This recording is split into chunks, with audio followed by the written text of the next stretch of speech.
যাচ্ছি আমার দোস্তদের সাথে খেলতে। আরে কোথায় যাচ্ছে? বাচ্চারা আজকের পর থেকে ওই দাদির সাথে কোথাও খেলতে যাবা না, ঘরেই খেলবা, ঠিক আছে আব্বা?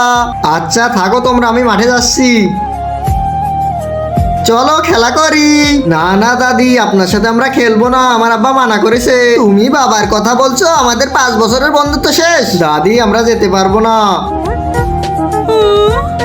যাক, তাহলে বাচ্চারা তো মানা করে দিয়েছে যে আমার সাথে খেলবে তাকে আমি একটা বেলুন দিব। দাদি আমরা বলেছি তো আপনার সাথে খেলবো না, দ্বিতীয়বার আমাদের আর কখনো ডিস্টার্ব করবে না, বাবা বকবে। বন্ধুরা এরপর কি হয় সেটি দেখলে তোমরা অবাক হবে। সেটি দেখার আগে নিচের সাবস্ক্রাইব বাটনটা কেউ যদি সাবস্ক্রাইব করে দেয় তাহলে তার বাবা মা চিরকাল বেঁচে থাকবে। আর যারা ভিডিওতে লাইক করবে তাদের মনের আশা যেন পূরণ হয়, আর আমি দোয়া করে দিলাম। এই নে টাকা, তোর ছেলে মেয়েদের আমার সাথে খেলা করতে দে। আরে এতগুলো টাকা? আচ্ছা দাদি ঠিক আছে, কালকে থেকে তোমার কাছে পাঠিয়ে দেবো, তুমি যাও এখন। वाह कितना खेलने में मजा है